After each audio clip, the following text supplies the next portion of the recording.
Confidence का मतलब ये नहीं होता कि हम आंखें बंद कर लें, आंखें खुली रखकर विश्वास और आत्मविश्वास होता है। सर्वे हमारे कई स्तर पर चलते हैं और चल रहे हैं।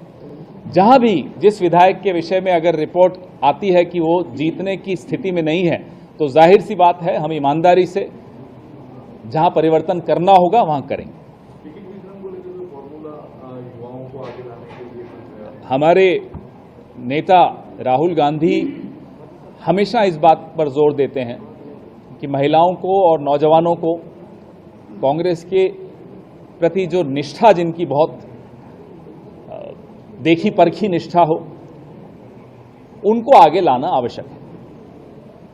आपने तमाम योजनाएं की बात की अभी, मैं स्पष्ट तौर पे दिल्ली में भी कह चुका हूं, अपने नेतृत्व को भी कह चुका हूं, प्रेस वार्ता में भी कह चुका हूं और आज अपने इस प्यारे शहर में भी बोल रहा हूं, क्योंकि यहां की सक्रिय राजनीति में मैंने हिस्सा कभी नहीं लिया। यहां के जो कार्यकर्ता हैं, मेरी अपनी निजी राय ये है, यहां के कार्यकर्ताओं को मौका मिलना चाहिए। ये विधानसभा चुनाव है। विधानसभा चुनाव का अर्थ होता है कि गली मोहल्ले की समस्याओं की पूरी जानकारी हो। मुझे वो जानकारी नहीं, मेरी बात समाप्त हो जाने दीजिए, मैं आऊंगा, आपके सारे सवाल सुनकर ही जाऊंगा। मुझे यहाँ के गली मोहल्लों की दिक्कतों का कोई खास ज्ञान नहीं है। जिन्हें ज्ञान है, जो संघर्ष करते आए हैं लोगों को निजात दिलाने के लिए, उनका हक है टिकट का। लोकसभा चुनाव अलग होता है, वो एक विस्तृत चुनाव होता है। विधानसभा चुनाव में मुझे लगता है स्थानीय कार्यकर्ताओं को महत्व देना चाहिए। जो बाहरी दावेदारी कर रहे हैं उनके लिए क्या कहेंगे? मैं अपने लिए कहूंगा, मैं औरों के लिए नहीं कहूंगा। लेकिन सर दूसरे जो कैंडिडेट बाहर के दो दावेदारी कर रहे हैं यहाँ पे, आपका कहना अलग है और वो। मैं अपनी बात अपने नेतृत्व के सामने रखता हूं, अपने विषय में रखता हूं। किसी और के विषय में जब तक मुझसे सलाह नहीं मांगी जाती, मैं सलाह नहीं देता। देखिए, पायलट साहब हमारे वरिष्ठ नेता हैं और CWC के सदस्य बने हैं। तो CWC हमारी सबसे बड़ी निर्णय लेने वाली बॉडी है कांग्रेस की, तो वो वरिष्ठ नेता हैं। हम सब मानते हैं कि वो हमारे आला कमान के हिस्से हैं। तो राजस्थान चुनाव में उनकी क्या भूमिका रहने वाली है? राजस्थान से इतने बड़े नेता हैं तो क्यों नहीं रहेगी भूमिका, रहनी चाहिए और रहेगी, अवश्य रहेगी। आपने तमाम योजनाएं गिनाई, लेकिन देखिए, प्रक्रिया होती है हमारे यहाँ, हर निर्णय लेने की एक प्रक्रिया होती है। उस प्रक्रिया का मैं उस हिस्सा हूं नहीं, तो मैं उस पर टिप्पणी करूं मेरे लिए उचित नहीं है। मैं मीडिया देखता हूं। आप क्यों मेरी नौकरी पर प्रश्न चिन्ह लगा रहे हो? आपकी बीट की सवाल पूछते हो ना, कांग्रेस की बीट है आपकी, आप अपनी बीट से अलग हटकर तो सवाल नहीं पूछते। तो मैं भी अपनी बीट पर ही जवाब देता हूं, अपनी बीट से अलग हटकर जवाब नहीं देता। पार्टी से संबंधित सवाल जब सही वक्त आएगा आपको कई जवाब मिलेंगे।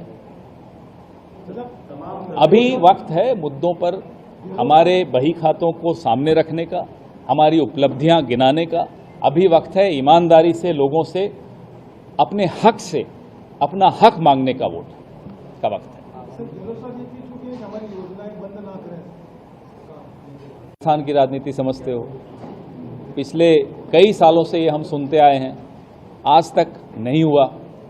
सीधा लड़ाई होती है राजस्थान में भारतीय जनता पार्टी की और कांग्रेस की। इस बार कांग्रेस के साथ वोटर है और इस बार की लड़ाई Congress plus voter fighting the BJP. राष्ट्रीय स्तर का जो गठबंधन किया है उसमें सीट बंटवारे का असर राजस्थान में भी नजर आएगा। जहां जिन जिन राज्यों की जो परिस्थितियां हैं उस आधार पे चर्चा होगी। राजस्थान में ऐसी परिस्थिति है या नहीं है, वक्त पे मालूम पड़ेगा जब चर्चाएं शुरू होंगी। आपकी राय में गौरव वल्लभ और दिनेश फोर्टुनिया, मैं इस बारे में कोई राय क्यों दूं? मैं अपने विषय में राय दे सकता हूं, मैं किसी और के विषय में राय देना उचित नहीं समझता। हमारे कांग्रेस के सब अच्छे कार्यकर्ता हैं। गौरव मेरे डिपार्टमेंट के हैं, हमारे अच्छे प्रवक्ताओं में से एक माने जाते हैं, बहुत अच्छे प्रवक्ता हैं, अर्थव्यवस्था पे बहुत अच्छी पकड़ है। दिनेश भाई हमारे भाई हैं, मेहनत करते हैं, इतने सालों से कांग्रेस को मजबूत करते हैं। तो आप किसी एक व्यक्ति के विषय में मुझसे पूछें, वो अच्छा नहीं रहेगा। हम सब एक हैं, पार्टी जिसको टिकट देगी हम सब मिलकर उसको जिताएंगे। ये प्रण हम लोगों ने कल यहाँ इसी प्रांगण में लिया हमारे तमाम साथियों ने लिया। इस बार मेवाड़ कांग्रेस का सर ऊंचा करेगा। जिस तरह से बाहरी और स्थानीय का मुद्दा चल रहा है, बाहरी लोग जो सुनेंगे गुटबाजी को बढ़ावा नहीं मिलता है। एक स्वस्थ लोकतांत्रिक प्रक्रिया में मुझे नहीं लगता गुटबाजी को बढ़ावा मिलता है, लोकतंत्र को बढ़ावा मिलता है। सबका हक है, टिकट मांगने का हक सबका है। मैंने अपनी राय दी है, अपने विषय में दी है, और मैं वो अपनी राय हर मंच से दोहराता हूं। जिन कंपनीज, जो चाइनीज कंपनीज के बारे में बार बार उनके नाम आ रहे हैं कि इन कंपनियों ने न्यूज़ क्लिक में पैसा लगाया, तो माफ कीजिएगा, इन कंपनियों को भारतीय जनता पार्टी ने 2019 के चुनाव में एंगेज करके पैसा दिया था। मोबाइल बंद कर दीजिए साहब। इन्हीं कंपनीज ने पीएम केयर फंड को पैसा दिया है। इनमें से कुछ कंपनीज जो ब्लैकलिस्टेड हैं, उनको जम्मू कश्मीर जैसे संवेदनशील इलाके में स्मार्ट मीटर्स का ठेका दिया गया है। तो क्या कार्रवाई प्रधानमंत्री पर होगी कि पीएम केयर फंड में इन्हीं चाइनीज कंपनी से पैसा लिया? क्या कार्रवाई नड्डा जी पर होगी? नड्डा जी पर तो मेरे को बुरा लगता है उनके बारे में बात करने की, वो नाम के अध्यक्ष हैं, चलती तो अमित शाह की और मोदी की है। क्या इन तीनों पर कार्रवाई होगी कि भारतीय जनता पार्टी ने उन्हीं चीनी कंपनियों की मदद ली थी 2019 के चुनाव में? तो ये जो दोगली बातें हैं मोदी सरकार की, मोदी की पार्टी की, ये दोगली बातें तो नहीं चलेंगी। अगर न्यूज़ क्लिक किसी चीनी कंपनी से पैसा लेती है तो गलत है, तो उसी चीनी कंपनी से को ठेका देना भी गलत है। और ठेका देने वाली भारतीय जनता पार्टी खुद है, ठेका देने वाली बीजेपी की सरकारें हैं। मैं आपको गुजरात, यहाँ के पड़ोसी राज्य है, उसका उदाहरण देता हूं। धौलेरा नाम का एक इलाका है। धौलेरा में कितनी जमीनें आपने चीन की कंपनियों को दी है बताइए? क्यों हिंदुस्तान की कंपनियां नहीं दिखती आपको? हिंदुस्तान का एमएसएमई सेक्टर नहीं दिखता आपको? चीन की कंपनियों को आप गुजरात में बुलाते हैं। आपको मालूम है जब गुजरात के मुख्यमंत्री थे ये हमारे साहब जो आजकल प्रधानमंत्री बने फिरते हैं, जब ये गुजरात के मुख्यमंत्री थे तो गुजरात के स्कूलों में मैंडरिन कंपलसरी करने वाले थे कि चीनी भाषा गुजरात में सिखाई जाए। क्या रिश्ता है आपका चीन से, हम तो ये जानना चाहते हैं। 18 बार आप चीनी राष्ट्रपति से मिलकर क्या बात करते हो, हम ये जानना चाहते हैं। तो चीन के विषय में तो ये न बोले तो अच्छा है। जिस व्यक्ति ने चीन को क्लीन चिट देने की हिमाकत करी, वो आज किसी और पर आरोप लगाता है कि आप चीन के एजेंट हैं। चीन के सबसे बड़े एजेंट तो अगर कोई बैठे हैं तो इस सत्ताधारी दल के लोग बैठे हैं, जिन्होंने चीन को क्लीन चिट दिया, सर्टिफिकेट दिया कि हमारे इलाके में चीन नहीं घुसा है, हमारी सेना का अपमान किया। तो चीन पे अगर आप मेरे से सवाल पूछना शुरू करेंगे तो मोदी जी जवाब दे नहीं पाएंगे। अभी सावरा जी भी बोला था इससे पहले। उदयपुर में कन्हैयालाल टेलर की हत्या हुई। हत्यारे कौन थे? अतारी और घोष। कौन थे ये अतारी और घोष? पता नहीं प्रधानमंत्री ने ये बताया आप लोगों को या नहीं, या शर्म आ गई होगी, नहीं बताया होगा। अतारी और घोष भारतीय जनता पार्टी के कार्यकर्ता थे। बताया प्रधानमंत्री ने? क्यों नहीं हिम्मत हुई बताने की?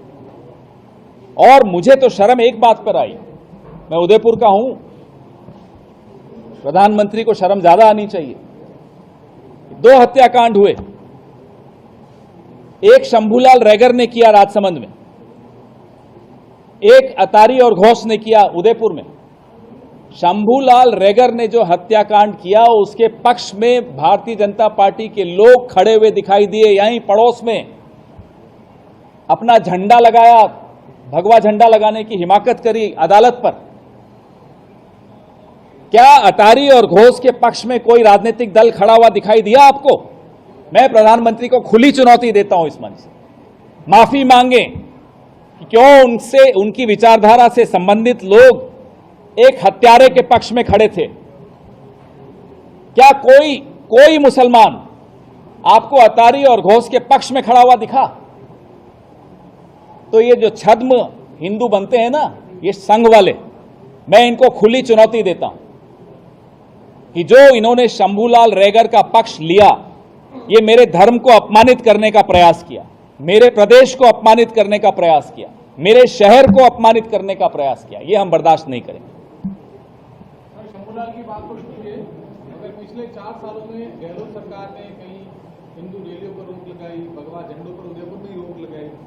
धर्म का स्वयंभू ठेकेदार बनकर सामने आए और समाज में जहर घोलने की कोशिश करे, वो हिंदू हो या मुसलमान हो, बर्दाश्त नहीं किया जाना चाहिए, नहीं किया जाएगा। ये राजधर्म होता है, संविधान से चलती हैं सरकारें।